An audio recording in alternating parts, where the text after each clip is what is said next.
3 o'clock hour. So Paul and Craig, and I know I probably should have handed out Armstrong. Preseason, top 10, of course, that's on the football teams, 1 through 10. Number 10, Kansas. No.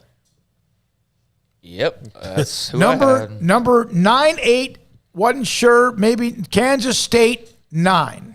I'd put Tech at 9. I put Tech. I had Tech at 8. So, okay, who would you have at 8? I had K-State. K-State. K-State. Number 7, and I'm thinking 4, 3, 5, 6, and 7. West Virginia, 7.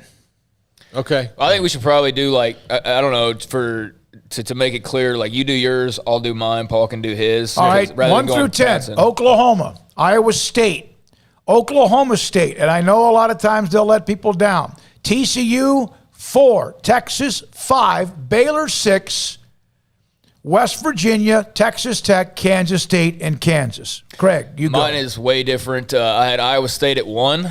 I put Oklahoma because like my theory here is I know Oklahoma's overwhelming favorite, but if Iowa State's going to do it, it has to be this year. Like they're losing Purdy, like it's going to be a different team next year. So I put Iowa State at 1 just for the sake of being different. Oklahoma 2. I put TCU at 3. Put West Virginia at 4. Put Oak State at 5. Put Texas at 6. Baylor 7. K-State 8. Tech, Kansas. That's what I did. All right. Yeah. Oklahoma at 1. Iowa State at 2. TCU at 3. Oklahoma State at 4. Texas 5. West Virginia 6. Baylor 7. K-State 8. Tech 9. Kansas 10. Okay. So it's pretty unanimous. Just a matter of the order of Tech, Kansas State, and Kansas. And I didn't like really putting Baylor at 7, but I didn't have a good reason to put them over Texas or Oklahoma State, or like when you really boil it down, like Iowa State should be 1 or 2. Oklahoma should be 1 or 2. TCU is going to be pretty stinking good. Yeah. Like they do have some parts to replace, like on defense, but I mean, are we really going to sit there and pretend like them replacing people on defense means they're going to have like some big makeover? Have they ever? Yeah. On defense, no. And they've got a quarterback for the first time in a while who's actually been around for a bit. He's a little reckless, but he's also somebody who can make some plays. If they can get him to just calm down. Quentin Johnston, you got the running back who was a 5-star like 2 years ago, whose name I already forget. Evans. Yeah, Zach Evans is there. I mean, I think they're going to be pretty good. West Virginia, I think, their defense was really stinking good last year. And they do lose some pieces, but, I just – that one's probably a little bit high, but they just feel like they're kind of set up to be in the mix. Oklahoma State's the one that I could have easily bumped down a spot because I don't trust Spencer Sanders. Mm-hmm. Like, I get how talented he is, but I've also seen just as much bad as I have good from him. But somehow, like, oh, he's talented, though. Like, that trumps all the – boneheaded mistakes I've seen him make. That's why I put them where I did, just because, one, he is a bit of a circus. Yeah. And two, he's an injury risk all the time. Yeah. I mean, not that everybody is, but he spent most of last year injured. Mm-hmm. And when he wasn't injured, there was such a small sample size. And you think about the game that Baylor beat them in Stillwater a couple years ago. When Baylor beat them in 2019 in Stillwater, Spencer Sanders had simultaneously a terrific game and a terrible game. And he's that kind of quarterback where he can have a terrific and terrible game. You just hope that the balance is more towards terrific and the terrific happens at the end. Yeah. Yeah, and then a lot of that's going off his last couple games last year. I mean, they beat up on Baylor. Mm-hmm. Baylor barely had a team that day. They won a bowl game over, I think it was Miami. That's fine. I mean, Miami didn't have De'Aaron King. Yeah, you can't go off bowl games necessarily. So Oklahoma State, I do think is going to be pretty good. Texas, I mean, they could be really high on this list, or you could have them, in the middle. I definitely wouldn't put them low, but I think they're going to be pretty good. How much do they have outside of Bijan, though? Because if it was any other team and all they were really returning was their star running back, who was a star for like 3 games, and I get why he's being hyped up. I mean, his yards per carry is ridiculous, and he was a flasher there at the end of it, but they are changing quarterbacks. They don't have anybody of note on their offensive line. Their skill players aren't even really all that great statistically outside of Bijan Robinson. I mean, they're okay, but they're not like – there's no like first-round NFL draft pick outside of that. So a new quarterback, an okay line, some fine skill around Bijan, and then a defense that's okay. I don't really know. I mean, they'll be okay, but I think a lot of it's going to come down to Sarkisian's coaching. Like, that's going to determine how good or bad Texas is in my mind. And look, Sark was never known for his defensive prowess at Washington or USC. I mean, that was not what he was doing. Yeah. You know, he didn't get the USC job from Washington because the Huskies' defense was like it was under, who was the guy? James. Yeah. You know, Washington? Yeah, Washington. Yeah, John James was the one that really built it. Yeah. So, they have that defense that, like, Steve Emtman, they just crush people. Yeah. He was not doing that at Washington. I mean, he was just outscoring people, kind of like Art Briles at Baylor. Like, it was the same kind of thing, and he got the USC job based off of that. Yeah. And because he'd been there before under Pete Carroll, and then he wasn't there all that long for us to say whether he would have been a good or bad coach at USC because of his personal troubles. But I mean, he's not known for – defensive prowess, and we'll see if the people he brought in on defense can make that defense better. I mean, they. Yeah. I mean, we'll see, but I do think they have some question marks, and it's not as simple as they've got this coach now, they're going to automatically be great. And I think if it was anybody else, you point out average O-line, replacing a quarterback who'd been there for 4 years and played pretty much every down.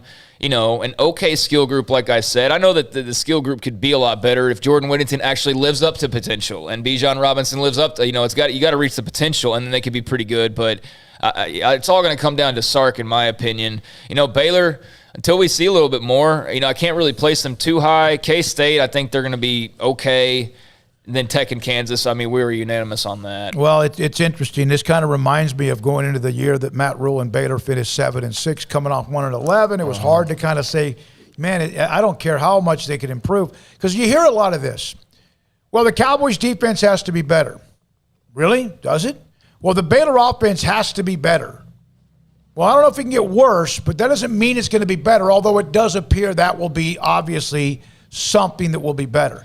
But it doesn't mean just because you're at rock bottom that you can't be at rock bottom. And so in the case of some of these teams, but Baylor, you would think they could walk and chew gum. By the way, real quick note, Craig, you can go back to the other one. Kofi Cockburn, that's a big dude inside for Illinois. Just got a text that said he's entered the transfer portal. He's an 18-point-a-game guy. That's a big dude at Illinois, so that's something to watch as well. But here's the question.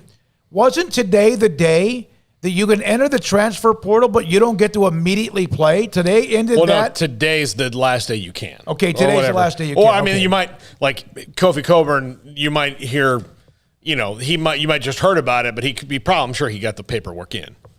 Okay, we'll cover that as well. Craig, did you have anything else you were going to bring up on that top 10? Oh. No, I mean, I think on paper, it's one thing to position these teams, and, it's all just a guessing game, but, as well, thinking bigger picture, if things do click, I mean, yes, you can make a case for why everybody's going to be like, hey, if you're a Texas Tech fan, well, we got Tyler Schaff at quarterback now. We're going to be 7-game winners. So, everybody's got that feeling right now, except for probably Kansas fans. Although, a new coach, maybe there's a little excitement that we could win maybe a couple of games this year. I don't know, but Baylor's somebody I got at 7 right now, but I easily can make the argument for how they could finish in the top 4. I don't think that's out of the realm of possibility at all.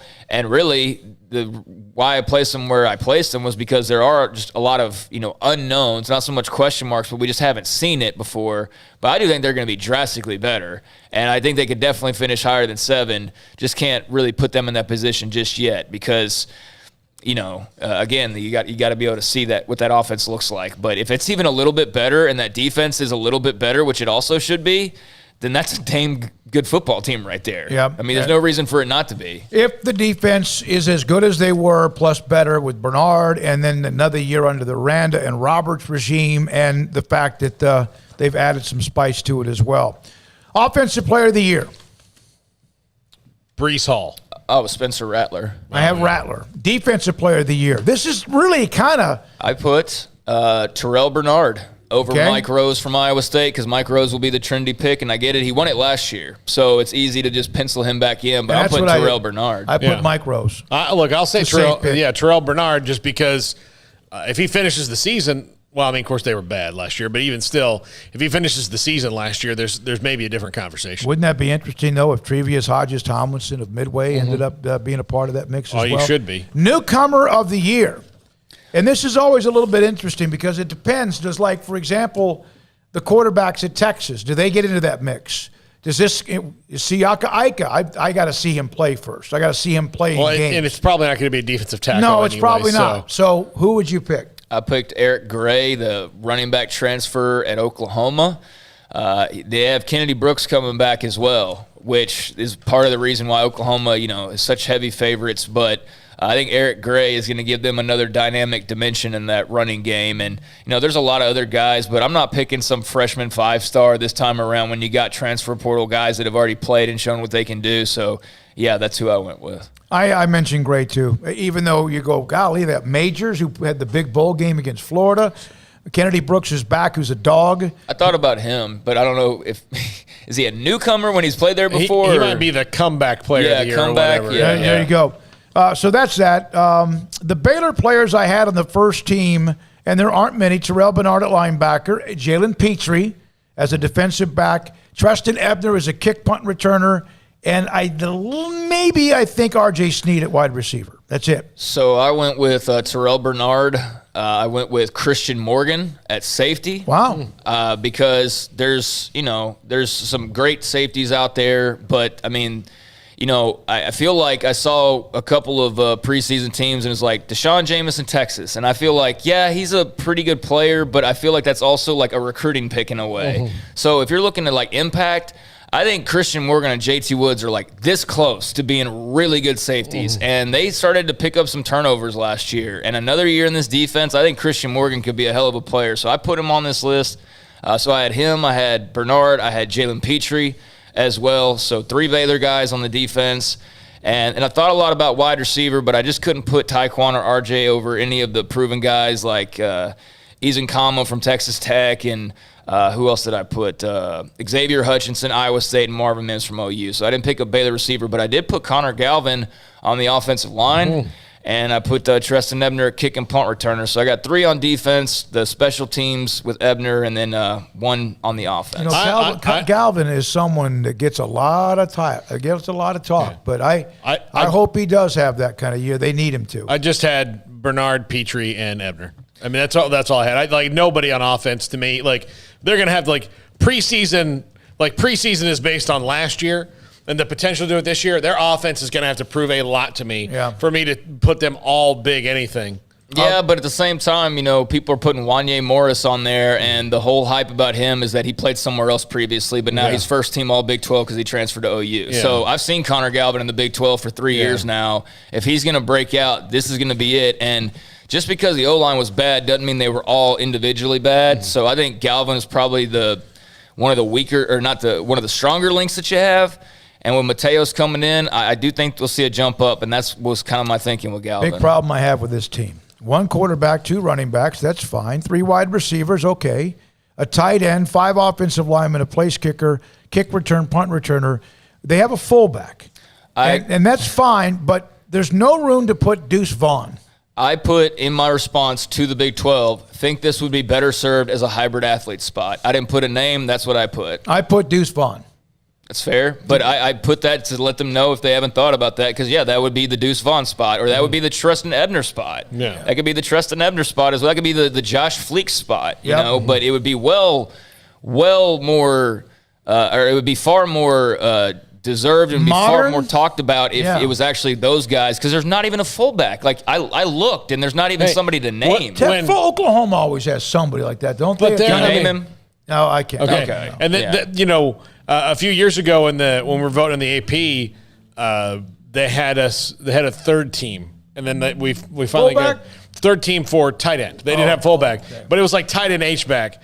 And I had to call Taylor Bryan and ask him, who's the third? Because that year in the Big 12, it was Mark Andrews, and he had 50 catches. The next closest tight end had 11. No, yeah. I was like, who are the second and third best tight ends that Baylor played this year? Because I had no idea based on, I don't know, I know a lot about football, but I do have enough of life where I don't give a crap about the tight ends blocking at Iowa State or Kansas State. Other than the one game a year I'll watch them. Yeah, but see, I do. That's just me. But no, but it's fun. I mean, I care, but in the fact of that's why they're on the team. But to pick an all Big 12 team. Off the top of my head, if you ask me who the third best blocking tight end in the Big 12 was in 2018, I don't know. Well, don't think I don't have to go digging around. But okay, you're trying to find out a third tight end. Try one fullback. Yeah, exactly. That's the thing. The fullback needs to go to the wayside. Here's another thing, and I do this with the All-State team, and I've talked to Robert Cessna and the guys, the associated, or the TABC. You'll have an All-State team. You could pick 3 running backs, a quarterback, but they're still only giving us 2 slots for wide receiver.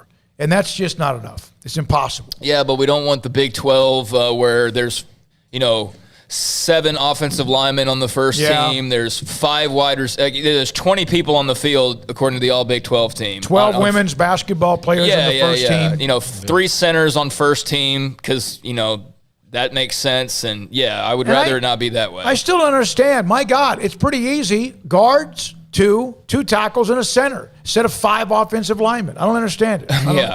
They're trying. It's everybody gets a ribbon type of thing. I don't think that's necessarily the thinking, but I think they try to avoid not including somebody by including too many people. Yeah. All right. So we have kind of chewed up on that top 10. 254-339-1122. 254-339-1122. What are your thoughts